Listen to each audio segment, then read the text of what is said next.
Hey, welcome back to Footy Consultancy. I want to start off by saying a massive thank you to everyone who's been watching and interacting with our videos. We've been absolutely overwhelmed by the support so far. We're almost at 500 subscribers in about 2 weeks, so that's amazing. And if you are new to the channel, please do subscribe and, of course, like, and you can turn on notifications as well so you never miss a single episode of the Footy Consultancy podcast. I'm excited to be joined again by Ellie Paris, and today we're talking about the Women's Super League, Sky Sport, and BBC brand new deal that's been announced today. How excited are you to be here today, Ellie, talking about this? Oh, absolutely buzzing. Obviously we got the news this morning, and I think the first thing I did was message you like, Lauren, we need to talk about this. Like, this is huge. So yeah, here we are. Sun's out. Let's get down to the nitty gritty. Absolutely. So I'll kick off by giving a brief overview of what the deal's all about for anyone who hasn't been on the news like Ellie this morning or maybe isn't as involved in women's football yet. So basically, today it's been announced that the Women's Super League, Sky Sports, and BBC have got a 3 year deal to give the BBC and Sky Sports the rights to broadcast Women's Super League games. The BBC has got the rights to 22 games and they've committed to broadcasting at least 18 on BBC One or BBC Two. So that's free access TV just to get the sport out there. And Sky will be broadcasting at least 35 games per season with up to 44 matches being broadcast. And once again, they've said they're going to be broadcasting a good number of games on Sky Sports main event and also Sky Sports Premier League, so their main two channels. The FA player will remain in operation and broadcasting games as well. So if you're a Women's Super League fan with a Sky Sports subscription, you'll be able to watch every single Women's Super League game for the next 3 years, which is absolutely massive. Of course, we need to talk about the finances as well. In terms of official figures, all we know is the deal is worth multi-millions, but there's speculation that it's in the region of 8 million per year. So that's a massive financial investment to the women's game. So reading this news, as Ellie said, us being women's footballers, we were like, wow, this is incredible. But Ellie, I'd love to get your take on why a deal like this is so important for the women's game. Yeah, absolutely. I mean, Sky Sports, what biggest footballing company, broadcasting company, definitely in this country, and around the world. So I think the best thing about it is just giving women's football so much more exposure and awareness. I think even for people that have no idea about women's football, they've never really followed it, don't really know what's going on, how equal it is to the men's. They could be just flicking through the channels, and they come across a game, and they might just suddenly start watching it. It brings more viewers. It allows young girls to sort of see the role models that they look up to a lot more regularly, and see that they're living a proper footballer's life with, you know, all this funding now going into the teams. I just think it's just such an amazing step forward for the sport. And in the last 5 years, there's been multiple things like these deals, like for example Barclays when they sponsored the Super League. Um, it's just becoming so huge now, and I just think it's going to get even bigger and even better. And I don't think it can sort of go backwards now. It's just so exciting. Yeah, I definitely agree with that. I think there's an interesting point you made there about people kind of just going through channels and then seeing women's football, and maybe that's a spark for them to become involved in watching it. I mean, there was some really interesting stats coming off the back of the last World Cup and the impact that had on season ticket subscriptions the following year for the WSL. What do you kind of think about the timing? Because obviously you've got the Euros in 2022. This is a 3 year deal. Do you reckon there'll be an opportunity to capitalise on that? Yeah, definitely. Well, with the Euros, I think it just brings a buzz to football in general. So I think it's only going to get more exposure, sort of the female side of things. Um, and with us, hosting the Women's 2022, it's just going to provide opportunities, more jobs.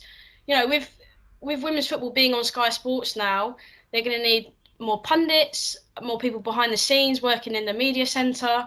Um, and I just think so many more opportunities are now going to be available for women involved in football, and it's just such a buzz and so exciting to get involved in. And I think for the players especially, they're going to be a lot more respected now as athletes.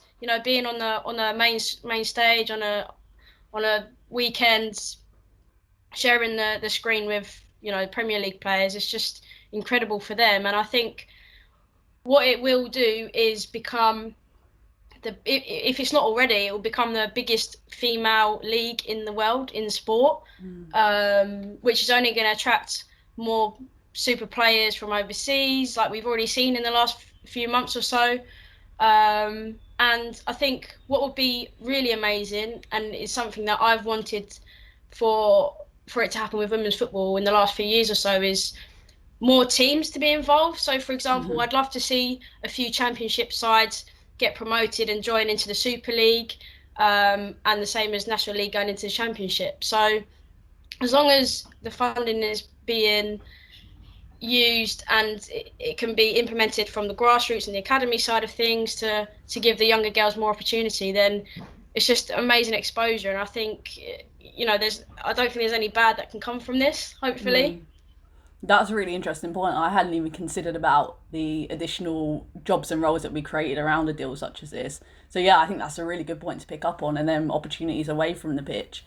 Interesting again as well that you should mention the Championship and National League, because I've been following this deal a little bit with mainly because it's kind of come up on my course, and there's been a lot of conversation about what this could mean. As you alluded to, it's not just a deal that's important in women's football, it's a deal that's really important in women's sport.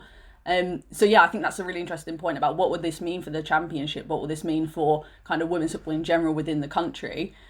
Some news reports are saying that what the deal will mean is 75% of the revenue being generated from it is going to go directly into the Women's Super League, and it's going to be the first time the clubs in that are really getting any significant funding off the back of a broadcasting deal. So that's brilliant. And they've also highlighted that 25% is going to go into the Championship to help grow that league as well. So it's good to hear that there is that consideration beyond the Super League. What do you think, kind of, you alluded to a bit there as well, what do you think this deal could mean for National League or grassroots football as well? Because for me, first and foremost, I'm like, this is brilliant, amazing. I can watch football super easily. A load of people are going to be in the same position as me. Role model generation is like we always talk about, and it's so important. There's so many benefits from it. But a nervousness of mine is definitely that, will this mean the Super League's going to run away, and how does something like the Championship keep up? How does something like the National League keep up? So I don't know if you've had any thoughts on that as well. Yeah, I think, especially in the last 2 seasons of the Women's Super League, it's been made quite evident that you have the top 4 teams sort of being quite far advanced in comparison to the rest of the teams in the league. The likes of Chelsea, Man City, Manchester United now, Arsenal, they've attracted big players and they're doing incredibly well now, especially in the Champions League. And at the start of this season, we saw a lot of stretched scorelines. Those big 4 teams are winning, 7-0 and things like that. And it's like, that is amazing for those big 4 teams, as they've obviously upped their game and stuff like that. But it does almost give the impression that, I don't know, the rest of the teams in that league maybe aren't getting as good funding, or they don't have as good backroom staff possibly. So that was a concern of mine at the beginning of the season. But I think if the league is getting more funding, all those teams in the league are going to have access to better funding for the players, better staff, better coaching. So I'm hoping that it makes the league a little bit more equal, if you like. And the same as the Championship and the National League, really, because I'm not sure what the funding case is for those 2 leagues, but again, it's very stretched in comparison to the top teams in the Super League. So I hope it equals it out. More teams come up from the lower tiers, and it just gets more girls involved and creates better academies from those teams. Definitely, yeah. And hopefully with this additional publicity, it could bring in some extra sponsorship potentially down the lower leagues. Just putting women's football into the spotlight is something I'd definitely like to see. Definitely some really good points there, Ellie. I think the expansion as well, I would certainly love to see the leagues expand and getting more women playing within that top flight, and more women, female footballers, becoming household names. And I think we can be guilty when we talk about this deal of kind of focused on Sky Sports role in it, because they are so big in terms of sports coverage and sports delivery, but I think there's a really important point that, 22 games are going to be shown on free-to-air TV that absolutely anybody can access. And that's just making women's footballers so much more accessible in terms of role models. Is that something you kind of reflected on or have thought about?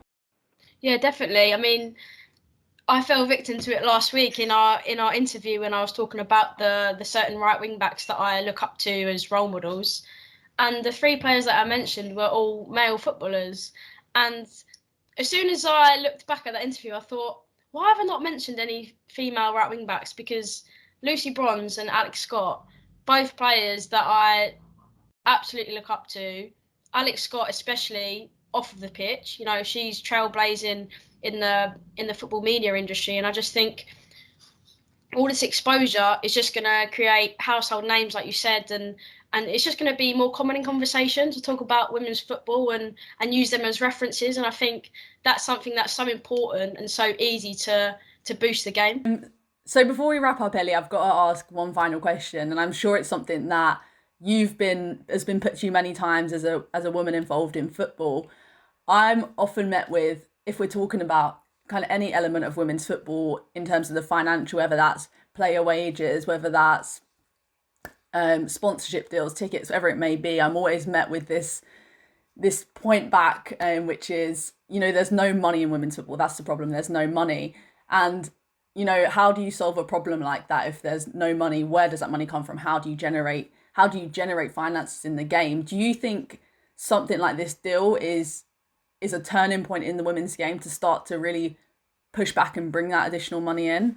Yeah, absolutely. I mean, with a company like Sky Sports, as big as they are, believing in women's football and financially supporting it in the way that it has been now, it's only going to encourage other companies to follow suit.